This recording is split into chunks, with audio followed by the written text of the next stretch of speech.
오늘 이 본문 말씀은 이게 서로 연결된 것 같이 보이지는 않습니다. 예를 들어서 12절부터 14절까지, 12절부터 14절까지는 특별히 12절에 언급된 불량하고 악한 자의 특징을 묘사합니다. 불량하고 악한 자. 여기 불량하고 악하다라는 말이 아주 독특한 표현인데, 원래는 이 불량한 사람, 곧 죄악의 사람, 그런 뜻입니다. 히브리어 원문에는 불량한 사람, 곧 죄악의 사람, 이 단어를 보면 이 벨리알이라는 단어입니다. 벨리알의 아담, 이렇게 되어 있습니다. 벨리알의 아담, 이 벨리알의 아담, 곧 죄악의 사람, 이 불량배. 결국 포괄적으로는 타락한 인간 전체를 가르칩니다. 타락한 인간이 어떻게 살아가느냐, 특별히 12절에 나오는 게 타락한 인간, 벨리알의 아담, 곧 죄악의 사람은 구부러진 입을, 여기 구부러지는 말을 하고 다니며 이렇게 돼 있는데, 실제적으로 히브리어에는 구부러진 입을 가지고 돌아다닌다고 그랬습니다. 구부러진 입을 가지고 이리저리 계속 돌아다니는데 입이 쉬지를 않습니다. 그런데 입으로 하는 말이 왜곡된 말입니다. 삐뚤어진 말입니다.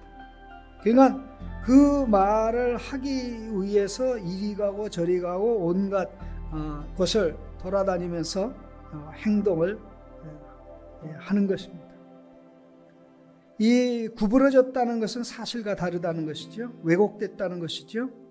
하나님의 진리를 말하는 것이 아니라 마음에서 나오는 악을 그대로 표출하는 것인데, 얼마나 열정적이고 얼마나 이 최선을 다해 그 구부러진 말을 실현하려고 하는지 모릅니다.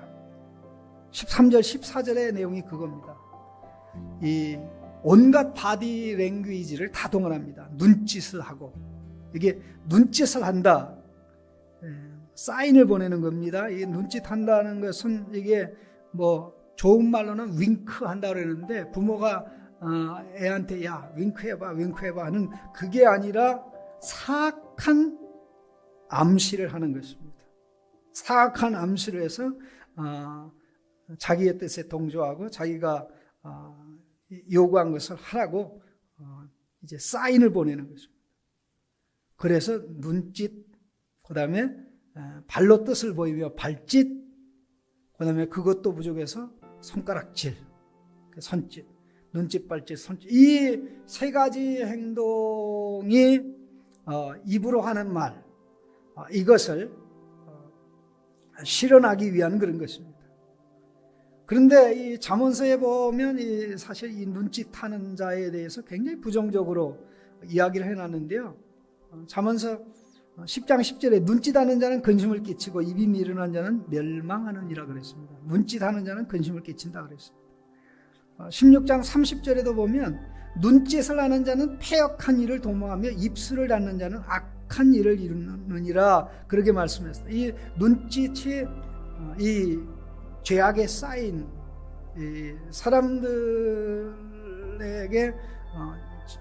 사람들을 또 죄악에 끌어들이는 그런 행위라고 할 수 있는데요. 자, 그런데 이 모든 것이 어디서 나오냐? 18절에 마음에서 나옵니다. 여기 악한 계교를 깨하는 마음이라고 그랬어요. 악한 계교를 깨하는 마음이라고 그랬는데, 여기에 사용된 단어는 이 악한 생각을 꾸미는 마음입니다. 악한 생각을 마음이 꾸미면 바로 그것을 실현하려고 이 삐뚤어진 말을 하는 입을 가지고 이리저리 다니면서 눈짓, 발짓, 손짓, 손가락질을 해서 결과적으로 이루는 게 뭡니까? 결과적으로 이루는 것은 다툼입니다. 여기 보면 14절에, 제가 14절을 말한다고 18절을 말하는데요. 그의 마음의 패역을 품으며 하는 이 말씀하고 제가 방금 말씀한 악한 계기로 빼앗는 마음이 같은 단어입니다. 문장이 사실 거의 똑같아요. 이게 원문에는 어떻게 되어 있냐면, 패역함이 그의 마음에 있어서 항상 악을 꾀하는 자이다. 패역함이 마음에 있어서 항상 악을 꾀하는 자이다. 이게 악을 꾀한다 라는 이 말씀하고요, 18절에 악한 계기로 꾀하는 마음이 같은 내용입니다. 이게 바로 타락한 인간의 모습이지요. 그래서 창세기 6장 5절에 보면 여호와께서 사람의 죄악이 세상에 가득함과, 여호와께서, 창세기 6장 5절입니다. 노아 홍수와 관련된 구절에서 여호와께서 사람의 죄악이 세상에 가득함과 그의 마음으로 생각하는 모든 계획이 항상 악할 뿐임을 보시고, 사람의 죄악이 세상에 가득함과 그의 마음으로 생각하는 모든 계획이 항상 악할 뿐을 보시고, 여기 본문에 나와 있는 단어입니다. 자, 그 결과가 뭡니까? 결국 그걸 통해서 다툼과 분열을 일으키는 것입니다.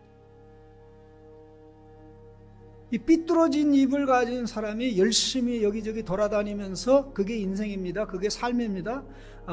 눈짓, 발짓, 손짓, 이 모든 걸 다 동원해서 마음속에서 생산되는 악을 실현하기 위해서 하루 종일 바쁘게 삽니다. 그 결과는 다툼입니다. 하나님과의 관계가 잘못되니 하루 종일 사는 모든 삶이 그렇게 사는 거죠. 바로 이것이 그 아담의 자손들의 삶이고요. 하나님이 우리를 여기서 건져주지 않았으면 우리도 이렇게 가는 길에서 돌이킬 수가 없습니다. 자, 그런 이런 삶의 결론이 뭡니까? 이런 삶의 결론은 15절에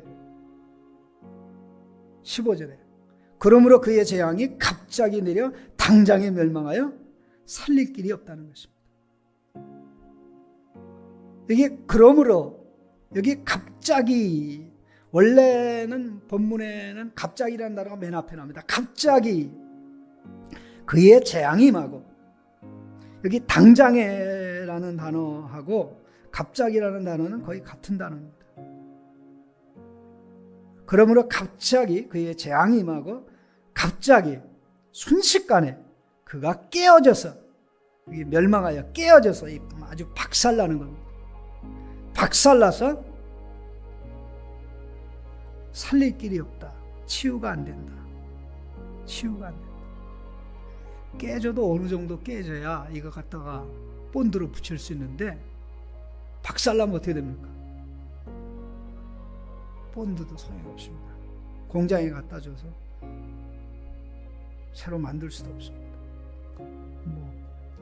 그릇이라면 새로 만들 수 있겠지만 사람은 끝입니다. 이 내용들은 결국 우리 인간의 모습들을 가르치고 말씀하는데, 바로 이 악한 행동, 또 패역한 말, 거짓을 통해서 결국 인간 사이에 분열을 일으키고 다툼을 일으켜서 혼란케 하는 이 일이, 타락한 인간이 하나님의 은혜를 입지 않으면 살아갈 수밖에 없는 인생인데, 문화 문명이 발전하면 세상이 편할 줄 아는데 다툼과 분란이 세상에 끝나지 않고 있습니다. 타락한 아담의 아들들, 벨리알의 아담, 성경에 유일하게 여기에만 이 불량한 사람을 표현할 때 벨리알의 아담, 이렇게 사용돼서 아담의 타락을 연상시키고 있습니다. 자, 그런데 이렇게 삐뚤어진 말로 행하며 다니는 이 행위가 구체적으로 어떠한 행위인지 바로 16절, 17절, 18절이 합니다. 16, 17, 18, 19절 이 후반부 내용이 구체적으로 7가지 내용을 설명하는 겁니다. 앞에서는 포괄적으로 얘기했다면 그 타락한 인간의 특성, 죄악된 특성을 얘기했다면 그 타락한 인간이 행하는 죄악된 행위 8가지를 말씀하고 있습니다. 그 8가지를 가르쳐서 우리가 7가지입니다만은 가르쳐서 여호와께서 미워하시는 것이라고 했습니다. 16절 한번 보실까요?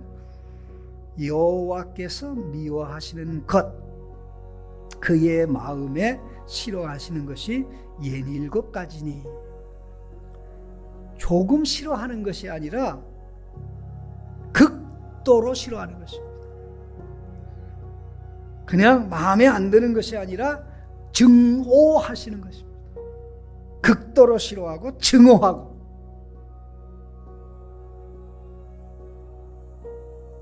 그 17가지라고 했는데 6 혹은 7가지라는데 실제적으로 숫자를 세어보면 7개입니다. 교만한 눈, 거짓된 혀, 무지한 자의 피를 흘리는 손, 악한 계획을 깨하는 마음, 빨리 악으로 달려가는 발, 거짓말하는 망령된 증인, 형제의 사이를 이간하는 자. 근데 이 말씀을 보면 마지막 두 개는 사람을 가르치고 앞에 5개는 지체를 가르칩니다. 교만한 눈. 조금 전에 뭐라 그랬죠? 눈으로 윙크한다 그랬죠. 눈치, 그 단어가 연결된 겁니다. 그 다음에 거짓된 혀, 이건 삐뚤어진 구부러진 말과 연결되어 있습니다. 무지한 자의 피를 흘리는 손, 손짓 혹은 손가락질 한다고 그랬죠. 그 다음에 악한 계교를 깨하는 마음은 바로 14절에 패역함이 그의 마음에 있다고 하는 말씀. 그 다음에 항상 악을 깨한다 하는 이 말씀은 바로 18절에 악한 생각을 꾸미는 마음하고 연결되어 있습니다. 자, 그리고 발이 무죄한 자의 피를 흘리는데 바쁩니다. 이리저리 돌아다니면서